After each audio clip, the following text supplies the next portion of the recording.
Hello everyone. This class we are going to learn the poem Lunch Hour by Sir Walter Scott. Sir Walter Scott was born in London and settled and brought up in Scotland. He has written many poems, novels, dramas in both English literature as well as Scottish literature. Let us read the poem. O young luncherer is come out of the west. Through all the wide border his steed was the best, and save his good broadsword he weapons had none. He ruled all unarmed, and he ruled all alone, so faithful in love, and so dauntless in war. There never was a knight like a young luncherer. He stayed not for a break, and stood not for a stone. He swamps the Iski river where the ford there was none. But ere he aligned at Netherby gate, the bride had consent the gallant came late. For a logger in love and a duster in war was to wait the fair Ellen of brave Lunchever. So boldly he entered the Netherby hall, among bridesmen, kingsmen, brothers and all. Then spoke the bride's father, his hand on his sword. Oh, come ye in peace here, or come ye in war, or to dance at our bridal, young Lord Lunchever. I long would your daughter my suit you denied. Love swells like the Solway, but ebbs like its tide. And now I am come, with this last of love of mine, to lead but one measure, drink one cup of wine. There are maidens in Scotland more lovely by far, that would gladly be bride to the young Lunchever. The birds kissed the gold pet, the knight looked up, he quaffed off the wine, and threw down the cup.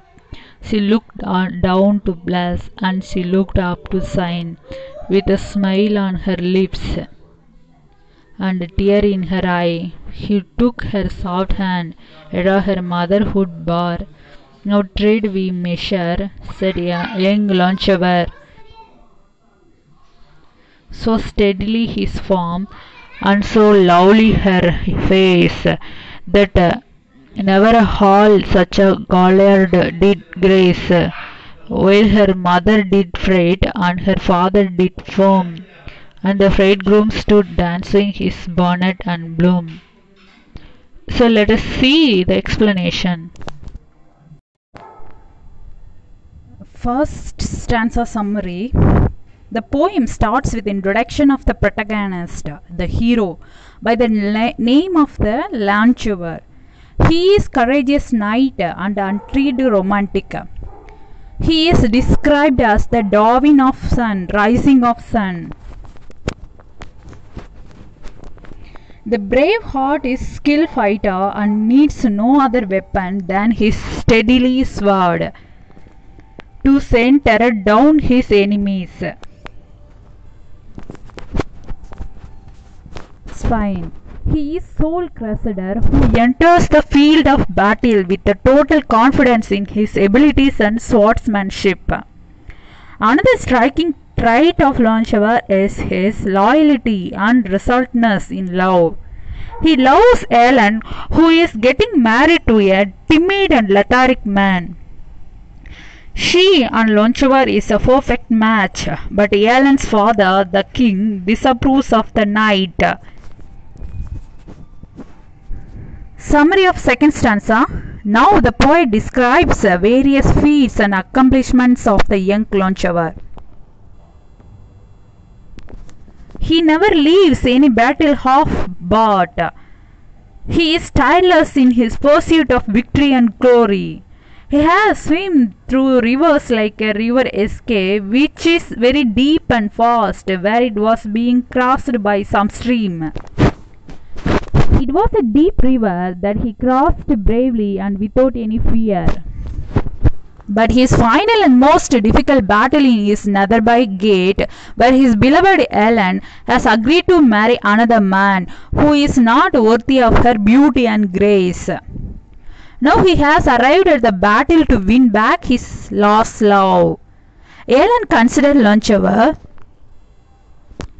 coward who left her behind in the war of love. He was heartbroken and disillusioned by the Loncheva's passion for war over love. We can see the summary of third stanza. Now the knight gets off at the hall. His presence sends a flutter in the crowd of women, man, and Ellen's family. His arrival is considered an open act of outrage, brave, provocative. However, the meek groom does not even offer a syllable of protest or challenge. So it was the king who thunders a resounding declaration at Loncheva. He inquires if he had come to fight or give her blessings to the marrying couple. Fourth stanza summary. Loncheva was equally defiant and bold in his reply. He said that he had already given up his pursuit of Ellen as the king had previously refused his marriage proposal. He assures Ellen and her people that he had only come to dance and drink in celebration. He goes on to proclaim that there were numerous maidens in Scotland more beautiful and desirable than Ellen, who would be jumping at the chance of marrying the gallant hero. Stanza 5 summary. Ellen offers Loncheva a glass of wine after consecrating it with a kiss. The knight accepted it and drank it in one breath, and through the glass of anger he is tormented by the fact that Ellen married another man and betrayed his love. However, he offers her final dance together. Ellen is aggravated at his contempt but agrees. The lovers have united again. She kept blushing, unable to think clearly, but she kept a smile on her face, signifying the welling affection of Loncheva. Her eyes are vast with tears at the prospect of marrying another man and losing him forever. Tugs at her heartstrings. Such mixed emotions were tearing her from inside. She took one dance with a pride after the she blessed his wine. Look at the sixth stanza summary. The pair danced and wrapped the whole crowd. Loncheva's stature and strength complimented Ellen's poise and grace. The whole hall was sparkled with their starry presence.